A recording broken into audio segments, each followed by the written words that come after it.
A medida que avanzamos más allá de Nicea y la crisis arriana, la Iglesia ahora enfrenta una nueva crisis, y la nueva crisis con respecto a la cristología es una crisis en la que la Iglesia tiene que pelear una guerra en dos frentes.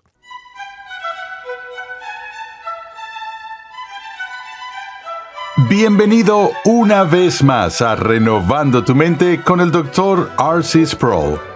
Continuamos con el cuarto capítulo de una serie de enseñanza de 6 lecciones titulada El Misterio de la Trinidad, donde el Dr. Sproul ofrece una visión general de esta importante doctrina, explicando conceptos difíciles, explorando la enseñanza bíblica y definiendo lo que significa el término misterio. Las controversias de los siglos 3, 4 y 5 agudizaron la comprensión y la defensa de la doctrina de la Trinidad por parte de la Iglesia. Fueron momentos dramáticos en la historia de la Iglesia, ya que nuevas corrientes de herejía intentaron distorsionar la verdad sobre la esencia y la naturaleza de la persona de Cristo. Pasemos de nuevo al aula de clases a escuchar al Dr. R.C. Sproul, quien explora el papel fundamental del Concilio de Calcedonia a fin de que la Iglesia aclarara la verdad sobre la cristología ortodoxa. Continuando con nuestro estudio de la Trinidad, estamos viendo un panorama histórico de aquellos desarrollos cruciales en la historia de la Iglesia donde la doctrina de la Trinidad estaba en juego. Como ya he mencionado, durante los primeros 300 años de la historia cristiana, el punto central recaía en el concepto de Juan sobre el Logos o el Verbo, quien se hace carne y habita entre nosotros. Vimos la crisis que fue provocada en el siglo III por el modalismo de Sabelio, quien fue condenado en Antioquía en el año 267, y luego una crisis aún mayor de la negación de la plena deidad de Cristo por parte de Arrio en los primeros años del siglo IV, que culminó en el Concilio de Nicea y la redacción del Credo de Nicea en el año 325. En un sentido, el Concilio de Nicea fue un momento decisivo para la Iglesia. Puso fin en su mayor parte, al menos temporalmente, al adopcionismo, pero sin embargo no fue el final de las luchas por la comprensión de la persona de Cristo por parte de la Iglesia. Ahora, se ha dicho que históricamente ha habido 4 siglos en los que la comprensión de la Iglesia de la naturaleza de Cristo, la persona de Cristo, ha sido muy crítica. Y esos 4 siglos en la historia de la Iglesia han sido el siglo IV, que ya hemos visto, el siglo V, que estamos a punto de ver, y luego el siglo XIX y el siglo XX. Menciono esto porque ahora estamos viviendo las secuelas de 200 años de ataques devastadores contra la comprensión ortodoxa de la Iglesia sobre la persona de Cristo. Por eso es tan importante en nuestros días que revisemos todo este concepto de la Trinidad. A medida que avanzamos más allá de Nicea y la crisis arriana, la Iglesia ahora enfrenta una nueva crisis, y la nueva crisis con respecto a la cristología es una crisis en la que la Iglesia tiene que pelear una guerra en dos frentes. He dicho antes en esta serie que la tendencia en la historia de la Iglesia es que una herejía, cuando es descubierta, en los esfuerzos por corregirla, la tendencia es a caerse del caballo por el otro lado, corregir en exceso. En el celo de evitar un punto de vista herético, uno va a los extremos en la otra dirección y se equivoca en ese lado también. Recuerdo haber tenido un curso específico cuando estaba realizando mis estudios de doctorado en Holanda, donde el profesor Berkouwer dio todo un año de conferencias sobre la historia de la herejía. Fue un curso extremadamente valioso, porque una de las mejores maneras de aprender ortodoxia es aprendiendo lo que no es. De hecho, la función que tiene la herejía en la historia de la Iglesia es que obliga a la Iglesia a ser precisa, obliga a la Iglesia a definir sus doctrinas y a diferenciar sus verdades de las falsedades y corrupciones presentes que acompañan esa verdad. Ese es uno de los beneficios secundarios de la herejía, uno de los pocos. Pero en todo caso, como dije, la Iglesia ahora está peleando una batalla en dos frentes con respecto a dos herejías distintas. La primera es una herejía desarrollada por un hombre llamado Eutiquio, y el nombre de Eutiquio está relacionado con la herejía histórica conocida como monofisismo o la herejía monofisita, la cual aparece en cada generación. El término monofisita significa literalmente mono, de nuevo, este es el prefijo que seguimos encontrando que significa uno, y la palabra fisita o física que proviene del griego physis, que significa naturaleza, una naturaleza. Ahora, recuerda la fórmula que la Iglesia ha usado a través de los siglos para definir la Trinidad, que Dios es uno en esencia o ser o naturaleza y tres en persona. Ahora, justo lo contrario se usa con respecto a la confesión de la Iglesia sobre la persona de Cristo. Se confiesa que la persona de Cristo es una sola persona, pero con dos naturalezas, una naturaleza humana y una naturaleza divina. Y ahora, en este problema con Eutiquio y la herejía monofisita, se enseña en la herejía monofisita que Jesús no tenía dos naturalezas, una naturaleza divina y una naturaleza humana, sino que solo tenía una naturaleza, una persona, una naturaleza. Uno por cliente es lo que obtienes, según Eutiquio. Ahora, su comprensión de esa naturaleza única de Cristo puede describirse como que ve a Jesús como teniendo una sola naturaleza teantrópica. Esa palabra teantrópica no es muy común en nuestro lenguaje habitual, ¿cierto? Filantrópica tal vez. Cuando decimos que hay organizaciones filantrópicas o personas filantrópicas, ¿a qué nos referimos? La palabra antrópico proviene del griego antropos, que significa hombre o humanidad. Estudiamos antropología en la universidad, que es el estudio de las personas, de los seres humanos. La filantropía, ya saben lo que significa Filadelfia, amor al hermano, la ciudad del amor fraternal. La filantropía es el amor por la humanidad. Entonces, cuando decimos que las personas son filantrópicas, queremos decir que se preocupan y aman a los seres humanos. Ahora, no estamos hablando de filantropía, estamos hablando de teantropía o teantrópico. Algunos de ustedes ya se podrán imaginar el significado del prefijo de esta palabra, thea, porque es una que es común en teología. Es la palabra griega para Dios. Lo que tenemos aquí, entonces, es una palabra que se acuña, que es una especie de palabra mestiza en la que dos palabras diferentes se pegan o se entrelazan para crear una nueva palabra. Ustedes tienen la palabra para hombre y la palabra para Dios puestas juntas. Así que lo que Eutiquio estaba diciendo es que en Cristo hay una sola naturaleza. Y es una naturaleza teantrópica, una naturaleza divinamente humana.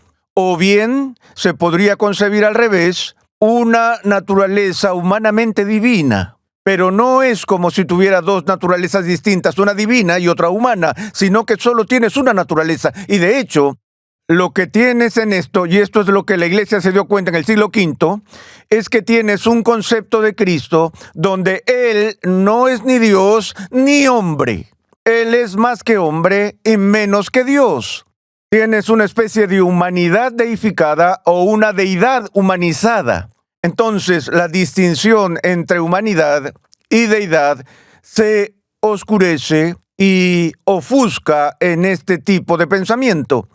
Porque lo que está sucediendo aquí en la herejía monofisita es que las dos naturalezas de Jesús están siendo mezcladas o confundidas. Como dije, en Calcedonia, a mediados del siglo V, en el año 451, la Iglesia tuvo que luchar no solo contra Eutiquio y su herejía monofisita, sino que tuvo que luchar en esta guerra en dos frentes. Y el frente oriental, si se quiere, fue la herejía gemela del nestorianismo, llamada así por su fundador, Nestorio. Nestorio básicamente dijo que si tienes dos naturalezas, tienes que tener dos personas.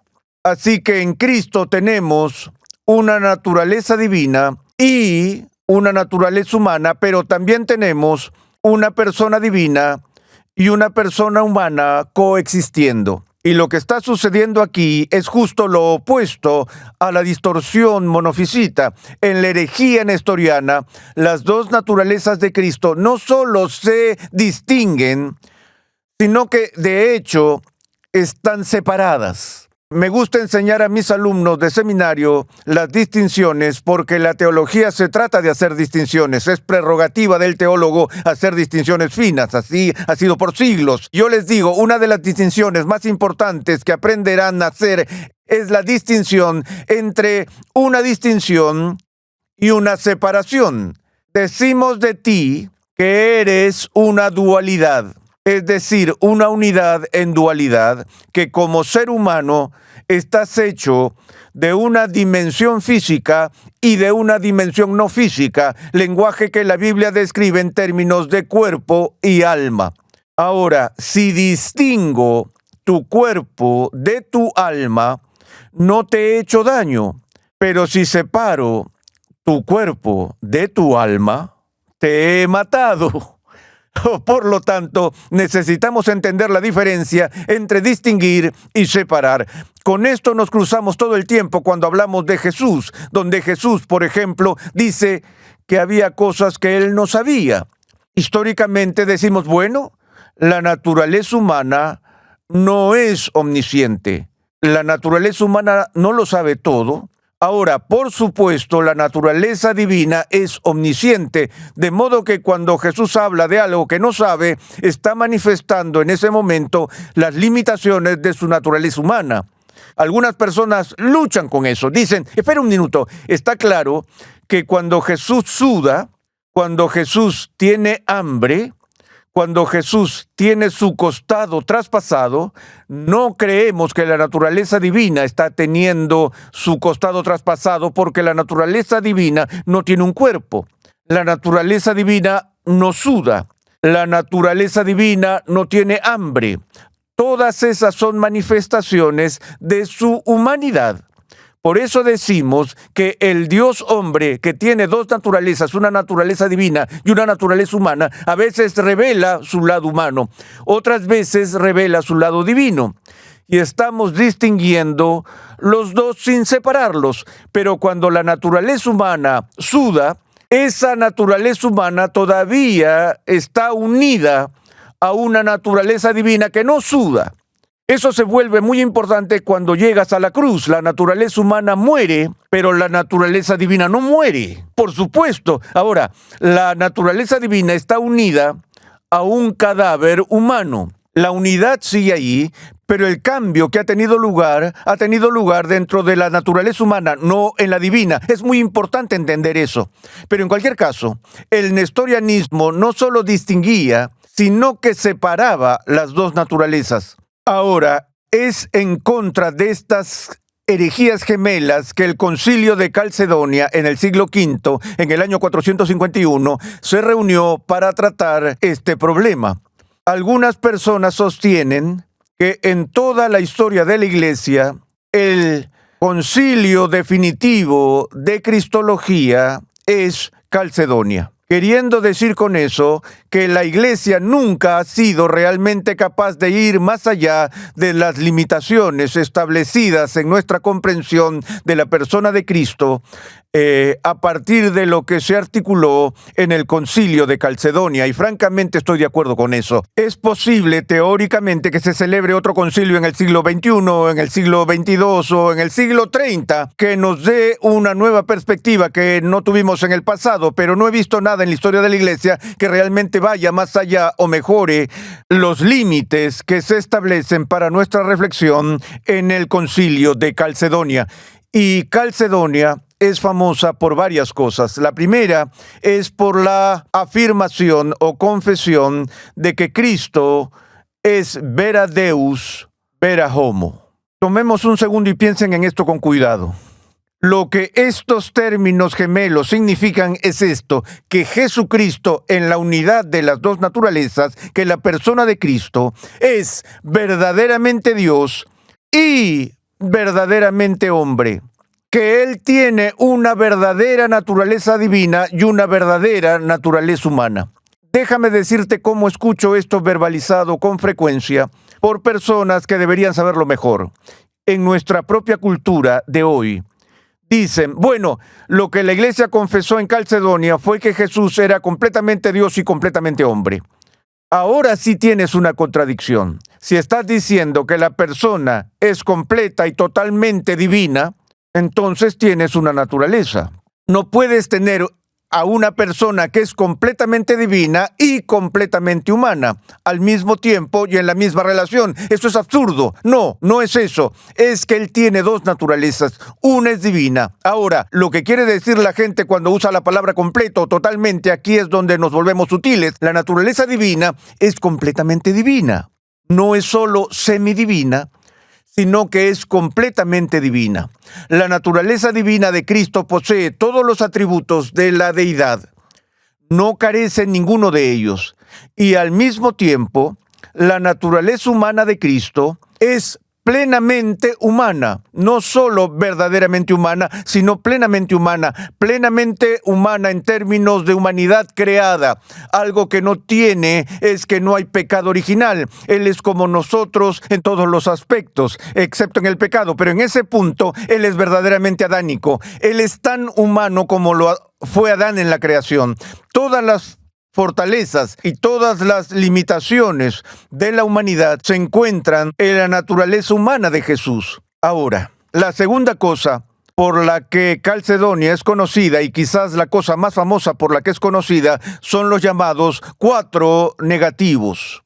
Los 4 negativos del concilio. Cuando el concilio confesó que hay una unidad perfecta entre dos naturalezas en Cristo, la naturaleza divina y la naturaleza humana, que deben entenderse en esta unión entre lo divino y lo humano, como estando unidos de tal manera que no hay mezcla, confusión, división o separación.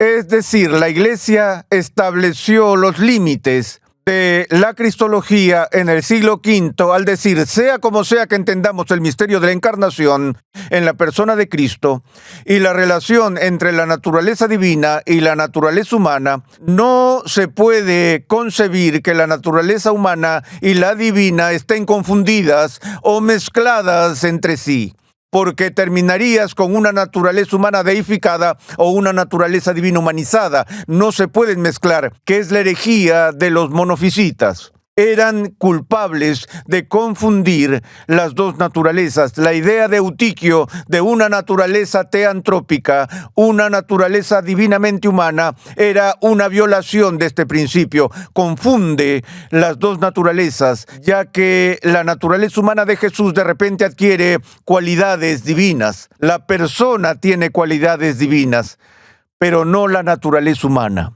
Ahora, al mismo tiempo que la herejía monofisita es rechazada por los 2 primeros negativos, los siguientes 2 negativos tienen a Nestorio en sus filas, que están tratando de rechazar la herejía del nestorianismo diciendo que las dos naturalezas están perfectamente unidas, se puede distinguir entre ellas, pero no se pueden dividir, no se pueden separar. Así que tienes que caminar por el filo de la navaja entre la confusión y la separación si vas a tener un entendimiento sano de la persona de Cristo. Francamente, creo que algunas de las mentes más grandes en la historia de la Iglesia, incluidos dos de mis teólogos favoritos de todos los tiempos, eran fundamentalmente monofisitas en su comprensión de Cristo. Al menos tenían elementos monofisitas en su pensamiento. Y ustedes quieren que les diga quiénes son. Tomás de Aquino, y para su total asombro en términos de mis héroes, Martín Lutero. Tengo mis amigos luteranos y teólogos con los que hablo todo el tiempo y siempre me refiero a ellos como mis amigos monofisitas. Ellos se refieren a mí como su amigo nestoriano. Pero les digo, no, yo no separo las dos naturalezas, yo solo las distingo. Todo eso salió históricamente en gran parte de la controversia sacramental porque tenían el concepto de la comunicación. Esto se remonta a Roma, la comunicación de los atributos divinos a la naturaleza humana, que hace posible que el cuerpo humano de Cristo esté en más de un lugar al mismo tiempo, debido a la ubicación de espacio histórica y filosóficamente siempre se entiende como una de las limitaciones de la humanidad. Una naturaleza humana no puede estar en tres lugares al mismo tiempo. Ahora, se puede unir a una naturaleza que puede estar en tres lugares al mismo tiempo. La naturaleza divina podía estar en Perú, Bolivia y Colombia al mismo tiempo, pero la discusión sacramental históricamente era sobre si el cuerpo físico de Jesús, que pertenece a su humanidad, podría estar en tres lugares al mismo tiempo. Y la respuesta de los que sostenían eso era, él podía estar presente porque él recibe la comunicación del atributo divino de la omnipresencia. El atributo divino se comunica a la naturaleza humana. Una cosa es que la naturaleza divina comunique información a la naturaleza humana, otra cosa es comunicar atributos, porque si comunicas un atributo divino a una naturaleza humana, acabas de deificarla en ese momento. Ahí es donde las controversias han rugido a través de nuestra iglesia. Esto todavía continúa hoy en día, y cuando la gente se opone a eso, se les acusa de nestorianismo.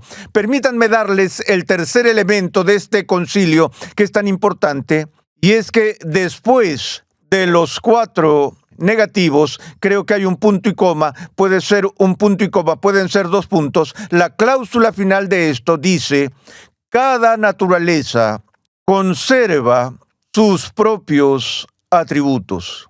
Es decir, en la encarnación, Dios no renuncia a ninguno de sus atributos, y tampoco la humanidad renuncia a ninguno de sus atributos en la encarnación. Es por eso que decimos que el cuerpo humano de Jesús, la naturaleza humana de Jesús, todavía está sujeta a límites geográficos. Pero una de las grandes herejías del siglo XIX fue la llamada herejía kenótica, que decía que en la encarnación la deidad renunció a algunos de sus atributos para unirse a esta naturaleza humana, lo cual es una violación de Calcedonia. Por cierto, y tengo que decir esto, esta semana recibí la segunda carta de alguien que leyó mi libro Renewing Your Mind, Renovando tu Mente, que ya va por su tercer título y su tercera edición, cuya última edición fue realizada por un editor de la casa publicadora, y después que lo hicieron, me la enviaron. Después de que hicieron los cambios, me pidieron que diera las correcciones y pruebas finales, lo cual hice rápido, y me perdí algo que alguien que lo leyó me escribió y dijo: no puedo creer que enseñes la herejía kenótica, porque en una de las páginas de ese libro dice que en la encarnación Jesús dejó a un lado su naturaleza divina. Cuando vi eso, casi me desmayo. Llamé al presidente de la editorial. Dije, esto debe ser mi culpa, no me di cuenta de eso. No diría eso ni en el peor día de mi vida. Le pregunté, ¿qué podemos hacer? ¿Sabes lo que hizo? Sacó de los estantes todos los ejemplares que tenían en inventario y los reimprimió para corregir ese error. Lo que me pareció algo tremendo de parte del editorial. También recibí una carta de otra persona que leyó lo mismo de esa edición. Lo que quiero decir es que así se cometen esos errores. Es terrible. Aún en nuestros días tenemos estas personas corriendo por ahí diciendo con ligereza que en la encarnación Dios ya no retiene sus atributos divinos. Calcedonia, verdadero Dios, verdadero hombre, sin confusión, mezcla, separación o división. Cada naturaleza retiene sus propios atributos.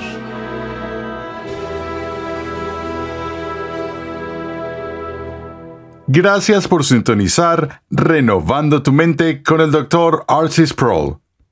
Te invitamos a visitar nuestra página web renovandotumente.org, donde podrás solicitar de manera gratuita la guía de estudio de esta serie.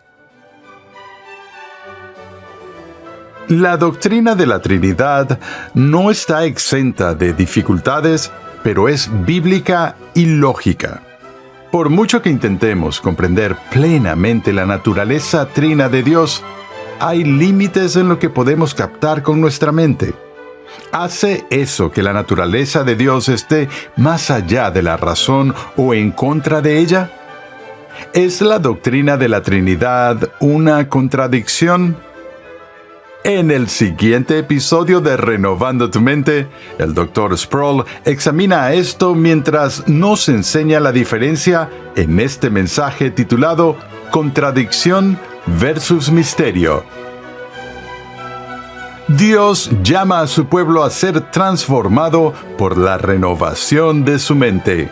Es por esta razón que transmitimos una enseñanza que expone las glorias de Dios reveladas en la Biblia en el contexto de la cultura, la filosofía, la apologética, la ética y la historia de la Iglesia.